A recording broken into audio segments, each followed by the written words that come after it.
इश्कवाला लव या चित्रपटातील गाण्यांना ज्याने सूर लावलाय असा मंगेश माझ्याबरोबर आहे. काय एक्सपिरियन्स आहे या चित्रपटाबद्दल आणि या संगीताबद्दल विचारूया. राजश्री मराठीमध्ये खूप स्वागत. Thank you so much. थँक्यू. काय अनुभव आहे? पण हा इंटरव्ह्यू सुरू करण्यापूर्वी मला तुझ्या आवाजातलं एक गाणं या चित्रपटातलं झालं पाहिजे. मी आणि केतकी माटेगावकर आम्ही दोघांनी गायलं हे गाणं. मी त्याच्या 2 ओळी तुमच्यासाठी सादर करतो.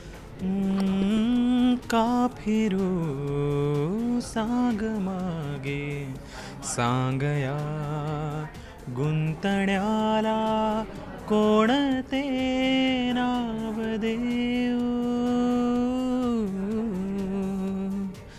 बेचैन जीवाला करणारे एकाकी कणकण झुरणारे तू सांग हवेसे क्षण सारे तुला पुन्हा ते का नको ना रे अबोला तू एकदा मला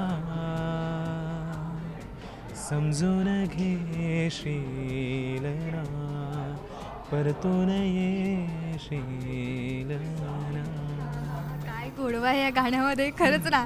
मस्तच आहे. याचं म्युझिक अविनाश विश्वजित यांचं अप्रतिम म्युझिक आहे आणि माझा फर्स्ट एक्सपिरियन्स होता त्यांच्यासोबत काम करण्याचा.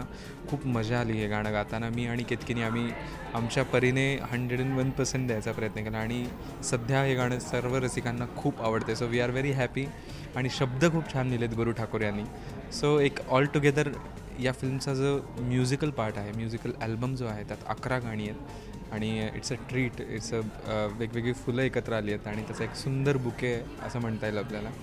त्यामुळे हा एक्सपिरियन्स, म्युझिकली एक्सपिरियन्स या इश्कवाला लवसोबत अप्रतिम होता. खरं मी असं ऐकलेलं की आणि तू ऑफकोर्स तू आता जे गाणं गाऊन दाखवलं त्याच्यामध्ये शब्द भांडार खूप आहेत. एक शब्द नाही किंवा हर एक शब्द आपण त्या गाण्यांमध्ये ऐकतो, पण प्रत्येक वेगवेगळी शब्द आहे आणि ती शब्दांची मांडणी फार अप्रतिम आहे.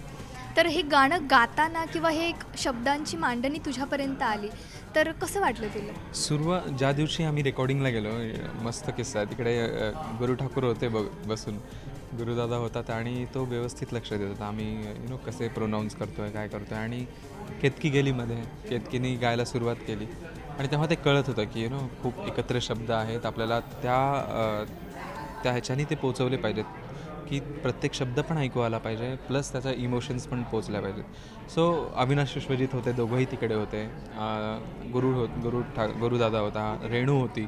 सो आम्ही सगळ्यांनी मिळून हा प्रयत्न केला की त्याचा फील कुठेही जाता कामा नये. खरं तर फ्रेंड्स, इथे मंगेशबद्दल एक गोष्ट मला सांगायची आणि तुम्हाला ऐकायची आहे का, तर त्याच्या तोंडातून ऐकूया. एक छान ॲक्ट त्याने या फिल्ममध्ये केलेलं आहे.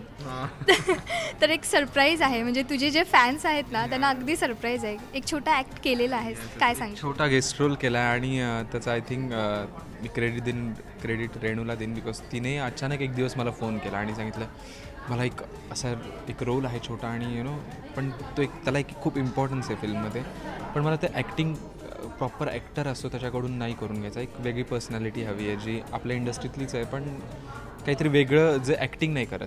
आणि मला तू दिसलास तू करायला पाहिजे सर.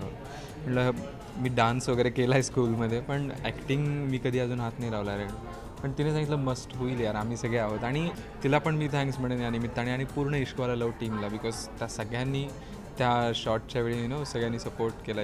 करू शकतोस तू. आणि एक ॲज अ आर्टिस्ट तुम्हाला इच्छा असते एक्सप्लोअर व्हायची आणि ह्या सगळ्या कलाच आहेत. सो आय एम हॅपी की ह्या सगळ्या एक मला ट्राय करायला मिळत आहेत, त्याचा एक एक्सपिरियन्स घेता येतो आहे आणि त्याचा खूप नक्की मला फायदा होईल. सो लेट्स होप की जे म्युझिक जे माझं गाणं ऐकतात आणि त्यांना हा छोटासा रोल नक्की आवडेल.